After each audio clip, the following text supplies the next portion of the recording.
우리 주변에 계신 분들과 인사 나누겠습니다. 오늘 인사를 나눌 때는 은혜 중에 안전히 거하시기 바랍니다. 시작. 은혜 중에 안전히 거하시기 바랍니다. 은혜 중에 안전히 거하시기 바랍니다. 장마 중에 안전히 거하시기 바랍니다. 아침에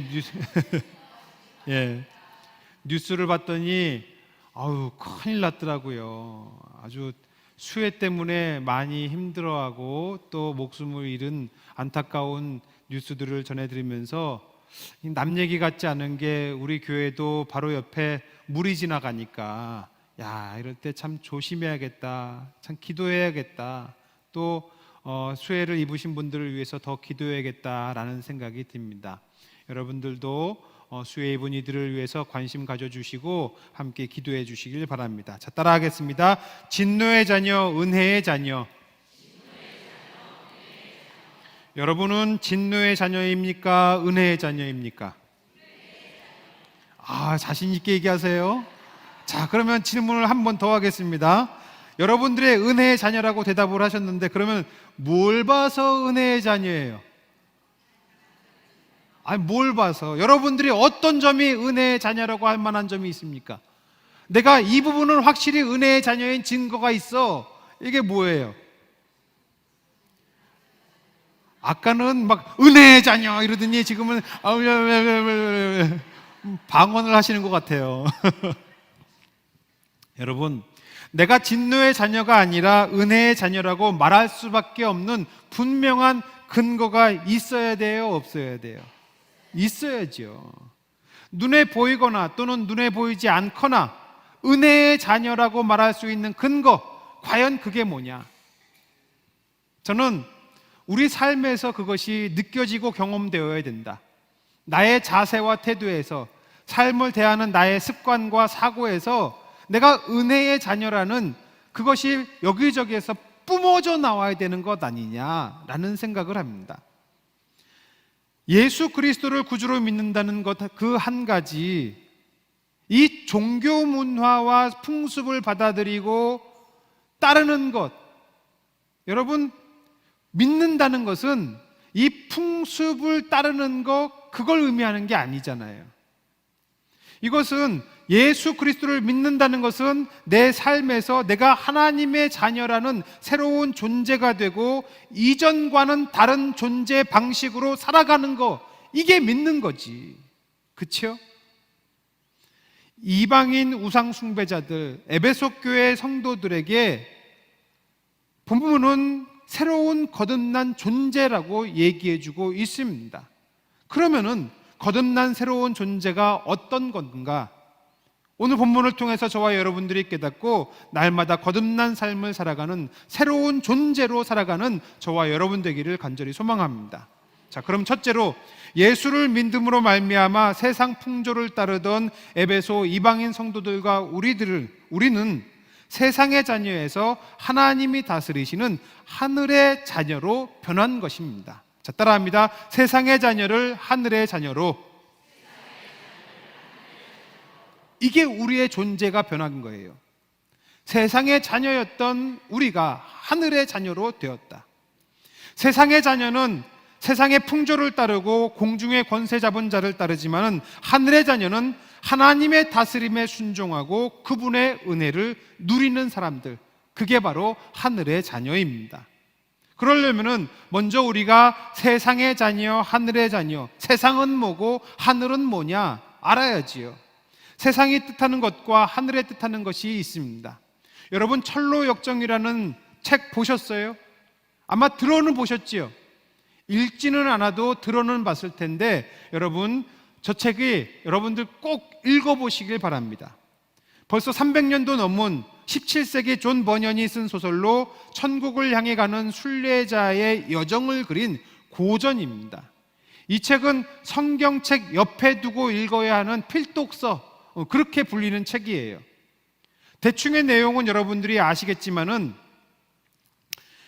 이 책은 우리 신앙인들의 삶을 비유적으로 아주 쉽게 잘 설명해 주고 있어요. 그리고 미리 말씀을 드리자면 저는 내년쯤에는 이 책을 우리가 교회에서 주일날 강독회를 하고 또 한 번쯤 가평에 가면은 필그림 하우스가 있는데 거기에 저거를 이렇게 조형물들로 다 해놨어요.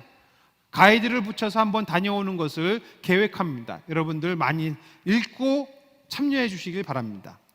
철로역정에서 주인공 크리스천이 지나가는 험난한 길, 참 험악한 길을 가요. 그게 바로 세상이에요. 소설에서는 그 길을 멸망의 도시라고 얘기합니다. 소설 속의 전도자는 이렇게 얘기해요. 여러분은 멸망의 도시에 살고 있습니다. 내가 태어난 곳도 거기고요.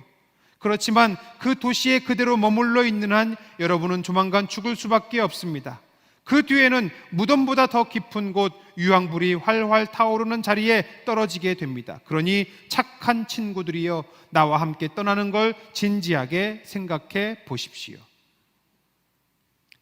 멸망의 도시, 세상, 조만간 죽을 수밖에 없는 곳입니다. 멸망을 향해 가고 있는 이 도시의 모습, 그것을 오늘 본문 2절에서는 이렇게 얘기해요. 같이 읽어요. 시작. 그때에 너희는 그 가운데서 행하여 이 세상 풍조를 따르고 공중의 권세 잡은 자를 따랐으니 곧 지금 불순종의 아들들 가운데서 역사하는 영이라. 아멘. 여러분, 세상은, 멸망을 향해 치닫는 세상은 세상 풍조를 따르고 공중의 권세 잡은 자를 따르는 곳, 거기가 세상이요 멸망을 향해 가는 도시입니다. 우리는 하나님의 자녀로서 하나님의 다스림을 따라야 하는데, 하나님을 따르지 않고 세상 풍조를 따르고 공중의 권세 잡은 자를 따르니 이게 멸망할 수밖에 없는 거지요. 이것은 하나님으로부터 단절된 상태, 하나님이 기뻐하지 않는 상태를 말하는 것입니다. 사도 바울은 이것을 아주 구체적으로 설명해 주고 있어요. 저와 여러분들이 한 절씩 번갈아 읽겠습니다. 육체의 일은 분명하니 곧 음행과 더러운 것과 호색과 우상숭배와 주술과 원수 맺는 것과 분쟁과 시기와 분냄과 당짓는 것과 혈압과 이단과. 같이 읽어요. 투기와 술 취함과 방탕함과 또 그와 같은 것들이라. 전에 너희에게 경계한 것 같이 경계하노니 이런 일을 하는 자들은 하나님의 나라를 유업으로 받지 못할 것이요. 아멘. 이 것들이 바로 세상 풍조를 말하고, 이런 일을 하는 자들은 하나님 나라를 유업으로 받지 못한다. 이렇게 살아가는 것이 멸망의 도시를 살아가는 것이고 세상의 자녀로 세상 가운데 살아가는 것이다. 이게 바로 성경의 가르침입니다. 자, 세상은 이래요. 이런 곳이 세상이에요. 그러면은 공중 권세 잡은 자를 따르는 것은 뭐냐? 공중의 권세 잡은 자를 이해하려면 여러분들이 당시의 하늘에 대한 이해를 가져야 돼요. 당시 사람들은 세 가지 하늘이 있다고 생각을 했습니다. 땅에는 우리 사람들이 거하고, 그리고 그 위에 하늘이 있죠.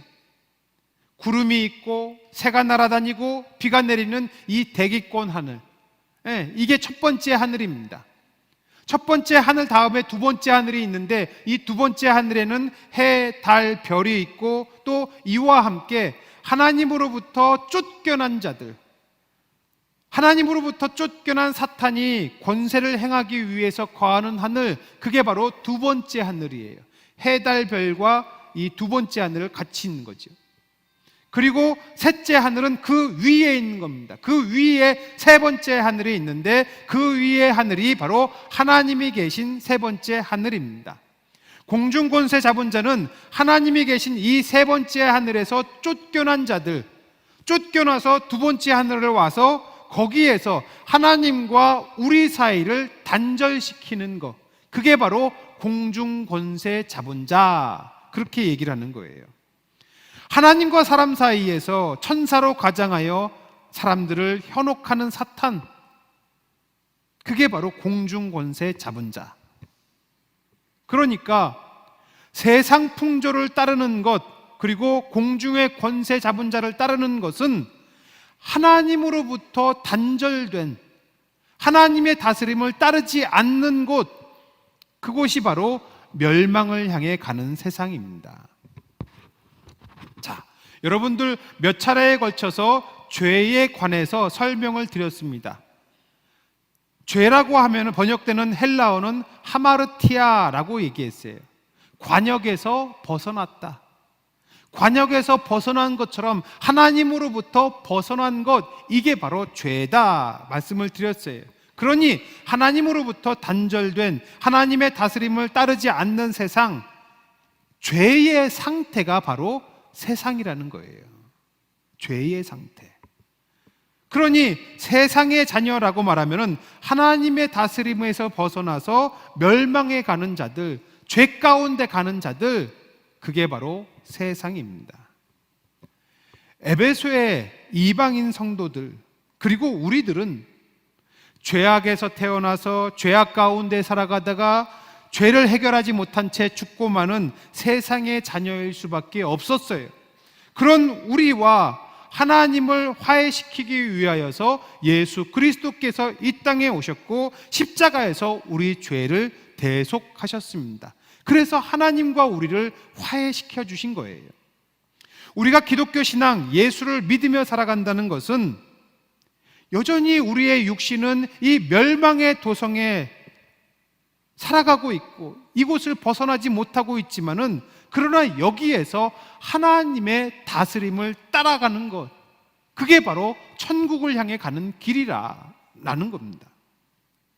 그러면 하나님의 다스림을 따른다는 것, 과연 우리가 성경을 읽고 성경을 외우고 주일 예배를 빠지지 않고 교회 행사에 빠짐없이 참석하는 것, 이게 하나님의 다스림을 따르는 것이냐?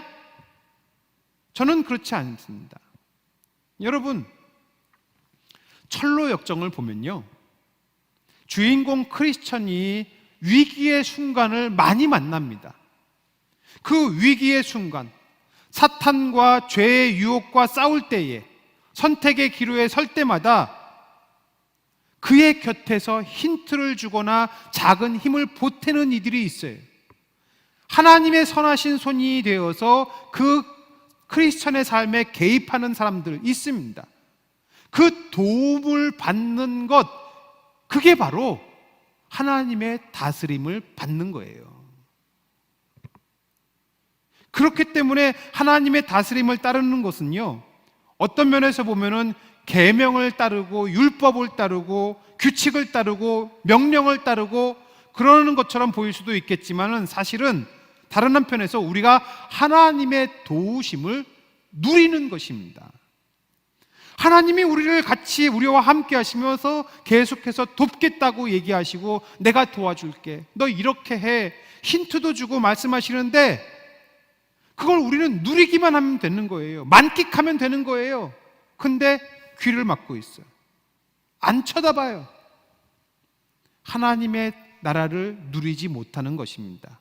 하나님의 다스림을 누리지 못하는 거예요. 바라기는 저와 여러분들이 우리의 천국길, 천국을 향한 순례의 여정에서 하나님께서 어떤 누구를 통해서 어떻게 나에게 다가오시고 내 삶에 개입하시는지를 깨닫고 그 깨달은 대로 순종하며 나아갈 수 있는 저와 여러분 되기를 축원합니다.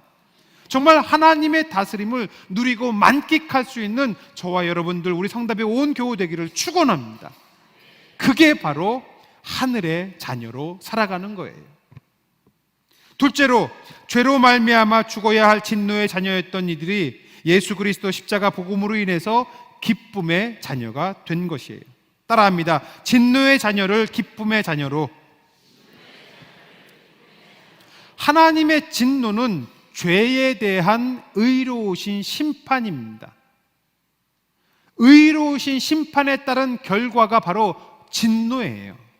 하나님의 진노 앞에 우리는 죄를 가졌기 때문에 죽을 수밖에 없습니다. 그러나 예수님의 십자가 보혈로 대속하셔서 진노의 이유가 되는 이 죄를 해결해 주셨어요. 그래서 우리를 기쁨의 자녀로 삼아 주신 것입니다. 본문에서 말하는 하나님의 진노는 과연 어떤 것일까? 여러분, 진노라고 번역된 헬라어가 올게라는 헬라어입니다. 올게, 화, 분노, 처벌을 나타내는 진노, 이런 뜻이래요. 그런데 이 올게의 어원이 되는 말이 오레고마이. 이 오레고마이의 뜻이 참 재미있습니다. 탐낸다, 열망한다, 손을 뻗는다, 돈에 대한 사랑을 빠진다. 그러니까 탐내지 말아야 되는데 탐낸 거, 건드리면 안 되는데 건드린 거, 보암직도 하고 먹음직도 하고 떠오르는 게 있지요. 인간이 탐내지 말아야 할 것을 탐내고 하지 말아야 할 것을 함으로 말미암아 하나님의 진노를 산 거예요. 그게 뭐예요? 선악과 죄, 불순종, 교만. 태초부터 사람은 그 때문에 하나님의 진노의 대상이 된 것입니다. 같이 읽어요. 시작. 그러므로 한 사람으로 들어오고 죄로 말미암아 사망이 들어왔나니 이와 같이 모든 사람이 죄를 지었으므로 사망이 모든 사람에게 이르렀느니라. 아멘. 태초의 사람 아담으로 말미암아 죄가 세상에 들어왔고 그 죄 때문에 저와 여러분들 모두가 다 진노의 대상이 된 것입니다. 아담은 탐내지 말았어야 할 그것을 탐냈고 죄악을 저지른 거예요. 3절 같이 읽어요. 시작. 전에는 우리도 다 그 가운데서 우리 육체의 욕심을 따라 지내며 육체와 마음에 원하는 것을 하여 다른 이들과 같이 본질상 진노의 자녀였더니 아멘. 죄악이 우리 가운데 오므로 말미암아 죄의 본질이 우리 안에서 역사하게 된 거예요. 그래서 오늘 본문은 본질상 진노의 자녀였다라고 말합니다. 하나님의 진노를 사는 그 요소가 아예 우리 안에 들어와 있어요. 그래서 본래 가지고 있는 성질이 돼버린 겁니다. 여러분, 우리가 오랜 동안 바이러스 때문에 아주 난리를 겪었는데 병균이나 바이러스가 우리 인체에 들어오게 되면 여러 가지 감염 증상을 일으키지요.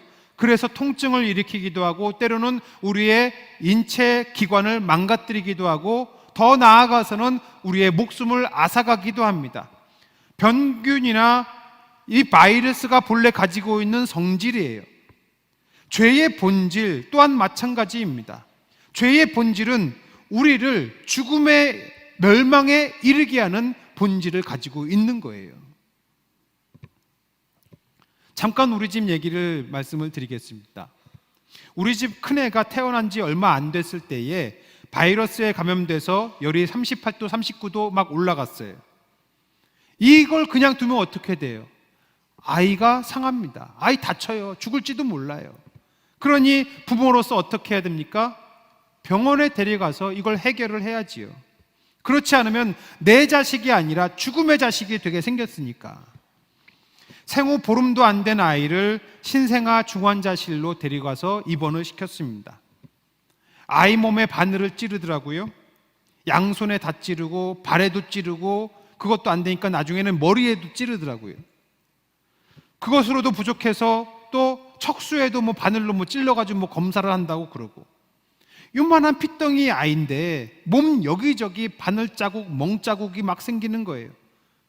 근데 그렇게 해서라도 바이러스 병균을 해결해야지. 아파하는 아이도 보는 것도 괴롭고 또 멍자국이 들어가는, 바늘자국이 들어가는 아이 보는 것도 괴롭고, 아이가 입원해 있는 기간 동안에 하루 2번 면회 시간이 주어졌습니다. 그 시간에 맞춰서 저희 집이 부천이었는데 인천 끝까지 왔다 갔다 왕복을 했어요. 오가는 내내 아내는 눈물로 갔다가 눈물로 오는 거예요. 가는 내내 조금이라도 좋아졌을까 조마조마하면서 눈물이 그렁그렁하고, 가서 병원에서 아이를 보면은 이제 병원에서 엄마한테 보여주기 전에 젖도 먹이고 씻기고 그래서 보여주거든요. 근데 나와서 보면은 바늘 위치가 달라져 있어.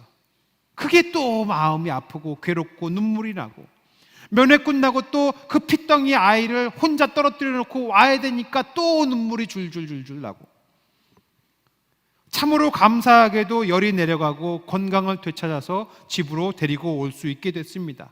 그때는 정말 대한독립 만세, 정말로 기뻐하게 되더라고요. 저는 누가복음 15장에 보면은 탕자의 아버지가 그런 얘기를 해요. 이 내 아들은 죽었다가 살아났으며 내가 잃었다가 다시 얻었노라. 아이를 정말로 죽을지도 모른다, 잃을지도 모른다라는 그 위기에 있다가 다시 찾으니까 그 성경의 말씀이 뭔지를 알겠더라고요. 여러분, 이것이 사실은 우리의 모습입니다. 죄가 우리 가운데에 들어와서 우리가 죽을 지경이 됐었어요.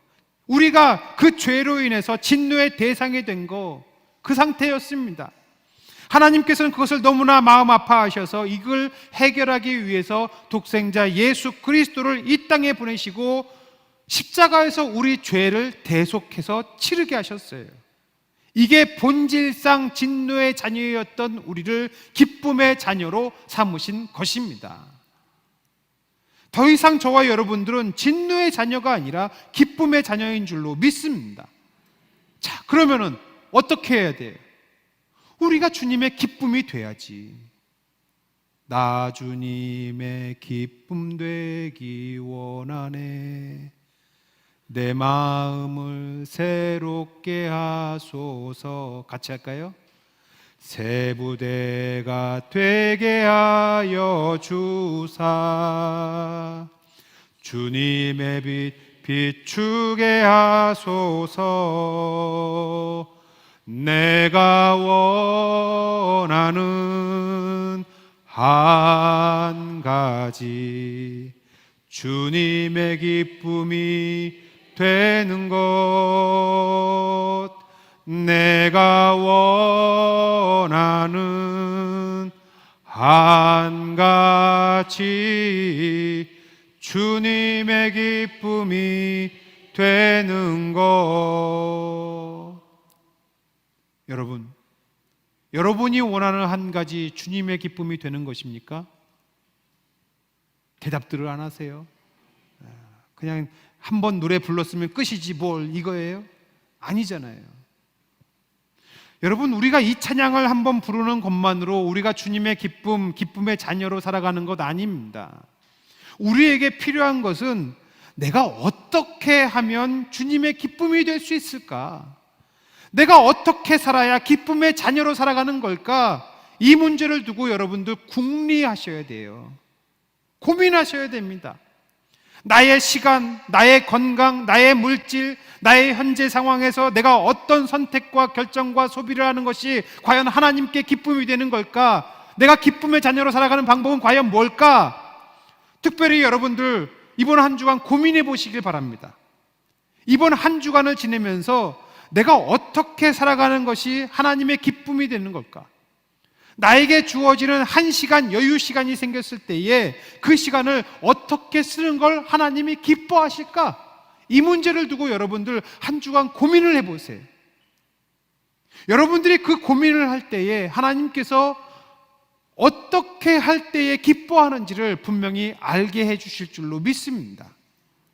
그렇게 살아냄으로 말미암아 정말 하나님을 기쁘시게 하고 나 또한 하나님이 기뻐하시는 것을 통해서 나도 기뻐하는 그런 삶을 살아가는 기쁨의 자녀로 살아가는 저와 여러분 되기를 간절히 소망합니다.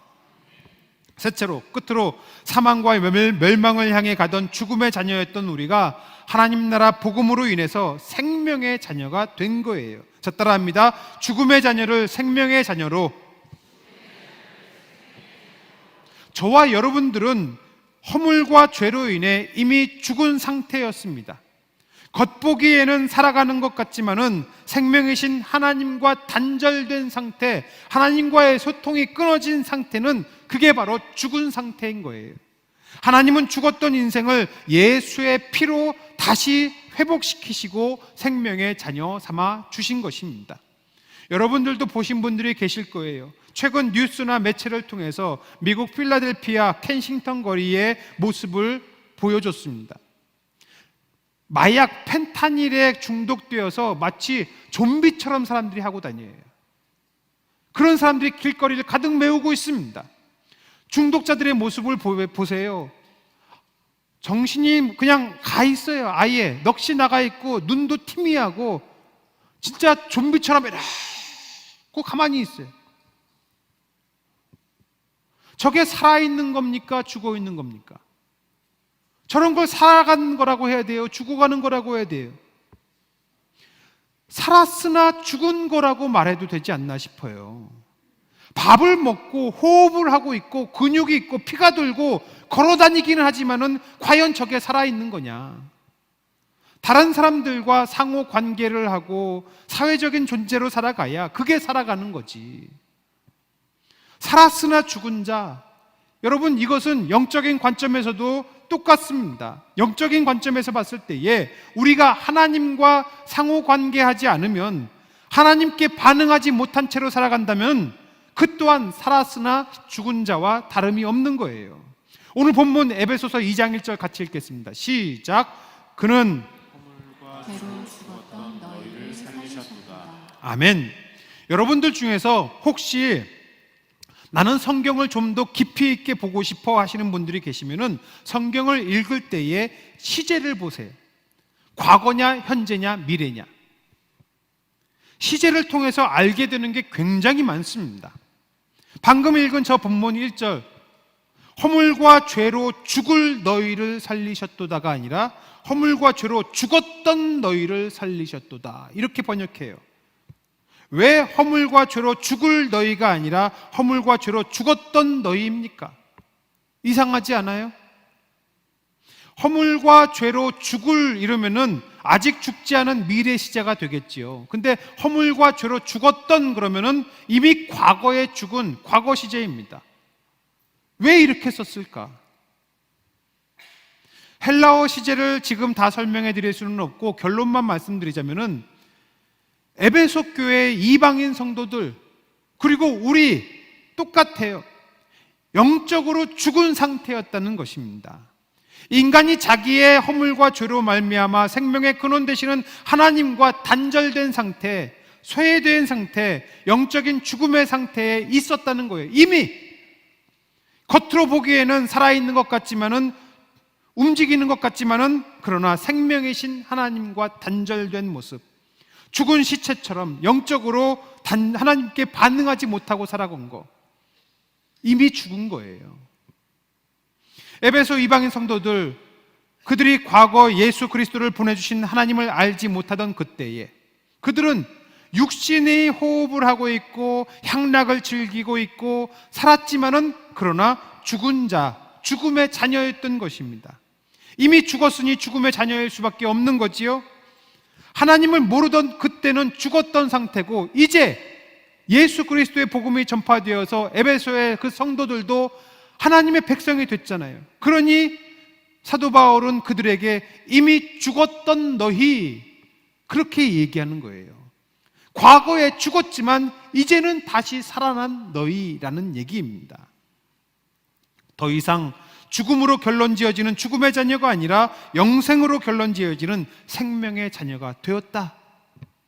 이 은혜가 저와 여러분들에게도 있는 줄로 믿습니다.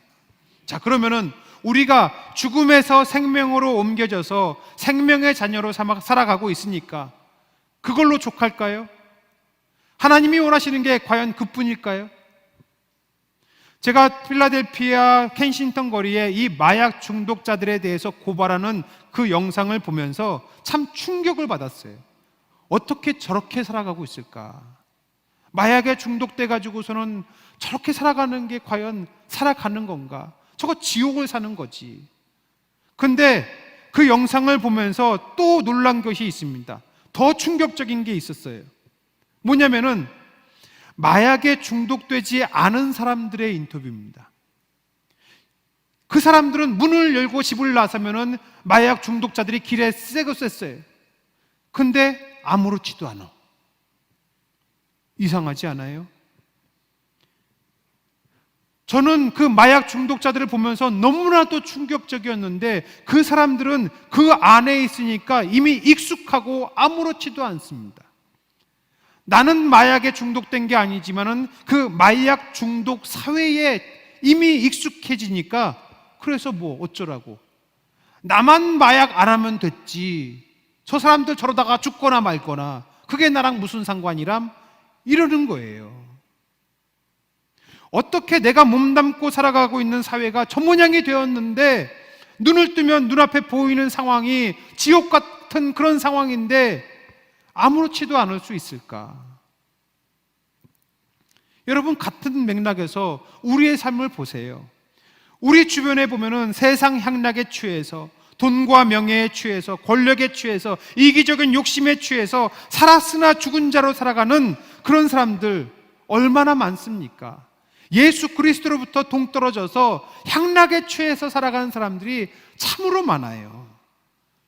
그 사람들을 우리가 그냥 두고 본다면은 갱신턴가에 그 마약 중독되지 않았지만은 그냥 아무렇지도 않게 살아가는 사람들하고 우리하고 뭐가 다르겠어요? 과연 그런 사람들을 생명의 자녀라고 할 수 있을까? 바라기는 저와 여러분들이 적어도 우리 교회가 있는 이 지역, 인근 지역에 살았으나 죽은 자, 죽음의 자녀로 살아가는 그 사람들을 그냥 두고만 보는 것이 아니라 그들이 생명의 자녀가 될 수 있도록 예수 그리스도의 복음을 들고 그들에게 다가가는 저와 여러분 될 수 있기를 간절히 소망합니다. 그게 참 생명의 자녀로 살아가는 거지요. 내가 내 안에 생명이 있다고가 아니라 생명의 문화를 만들고 살아가야, 그래야 살아가는 거지. 말씀 초반에 여러분들한테 질문을 했습니다. 여러분들이 어디를 봐서 은혜의 자녀라고 생각을 하느냐 물었었어요. 은혜의 자녀라고 생각하는 이유, 예수 그리스도 십자가 은혜를 전하는 것, 부활의 생명을 외치는 것, 그게 있어야 은혜의 자녀가 되는 거지요. 더 이상 진노로부터 끝이고 하나님의 은혜를 날마다 누리고 만끽하면서 살아가야 은혜의 자녀지. 여러분, 우리가 그런 사람 되기를 간절히 소망합니다. 세상 사람들이 저와 여러분들을 보면서 참 저 사람들은 은혜가 넘쳐, 저 사람들은 뭔지 모르게 활력이 있어, 왜 저러지? 아이고, 저 할머니는 허리가 굽었는데 왜 저렇게 힘이 나지? 도대체 이유가 뭘까? 교회 가는구나. 믿는다는 게 도대체 뭐길래 저렇게 살아가나? 그런 얘기를 들을 수 있는 우리 성답의 모든 교우 되기를 축원합니다. 말씀 마칠게요. 따라하겠습니다. 세상의 자녀를 하늘의 자녀로, 진노의 자녀를 기쁨의 자녀로, 죽음의 자녀를 생명의 자녀로. 사랑하는 성도 여러분, 하나님은 지옥의 불쏘시개로도 쓰기에 부족한 저와 여러분들, 죄악된 우리를 하늘의 자녀, 기쁨의 자녀, 생명의 자녀 삼아 주셨습니다. 우리의 존재를 본질부터 바꿔주신 예수님의 십자가 사랑, 여러분들 기억하셔서 날마다 은혜 가운데에, 은혜 중에 은혜를 만끽하며 살아갈 수 있는 저와 여러분 되기를 간절히 소망합니다.